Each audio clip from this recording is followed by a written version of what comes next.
Hi, friends. Welcome back to Rhythm and Word, a ministry of Fourth Presbyterian Church in Chicago.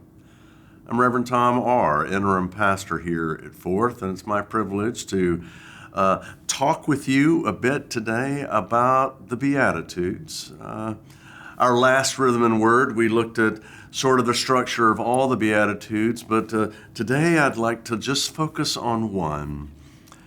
Jesus says, I want to tell you what it is to be blessed. He said, "Blessed are they who mourn, for they will be comforted."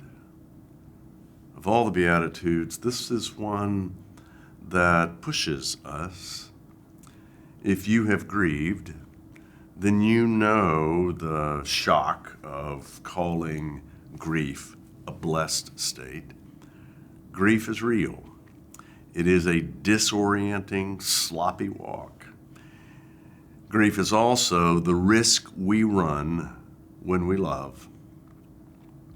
I have done, I don't know how many memorial services, and every time people gather there, it feels that we gather in the sanctuary because death has come.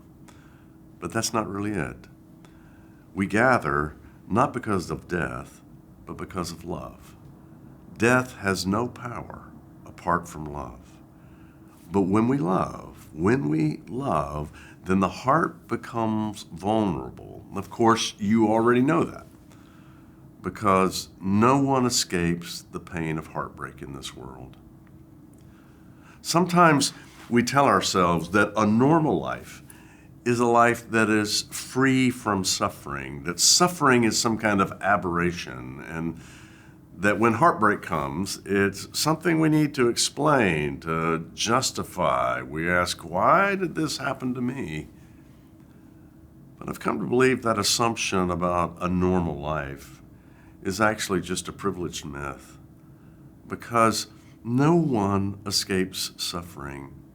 Admittedly, it doesn't fall on all of us equally, but no one escapes the storm. When our hearts break, when we grieve, Jesus says, grief is real, but it is not ultimate. And that is the blessing. To say it a different way, the only way to escape grief, mourning, is not to love. And if we do not love, there is no blessing in this life. But there is more to this beatitude than just a word to us as individuals. It's actually not primarily about our individual grief. The primary focus of this beatitude and all beatitudes is the Christian community as a whole.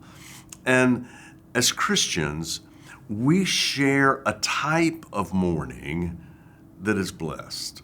What does that mean? As followers of Jesus, we know what Jesus wants for the world, for it to be just and compassionate and kind and righteous. We know what Jesus wants for the world, and we know the way the world is, and we know it is not as God intends. And when we see the world as it is, with its violence, its poverty, its hatred, when we see the world as it is and how different it is from what God intends, it causes grief. It breaks your heart. Let me be nostalgic with you for a moment. When I was a kid, there was a commercial on TV, and I bet if you're my age or older, you'll remember this. If you saw it, you'll remember it. The camera panned over the natural landscape where the ecology was being destroyed. The waters were dirty. There was smoke billowed into the skies. There was trash on the landscape. And as the camera panned over this ugliness to ugliness to ugliness, it then panned to a Native American man sitting atop his horse. And there was a tear crawling down his cheek. That's what Jesus means, blessed are those who mourn, for he looked at the world as it is and knows that it should be different. It just should be different. and it broke his heart. It is, Jesus says, it is better to be brokenhearted by the way things are than to accept the status quo as acceptable.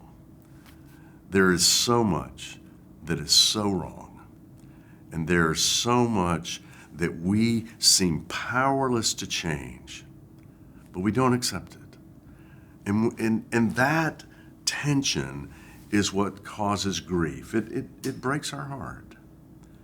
And what we're left to do is to wait for God to make right that which we simply cannot heal. And the waiting is heartbreaking, but it is also blessed because it is the work of love.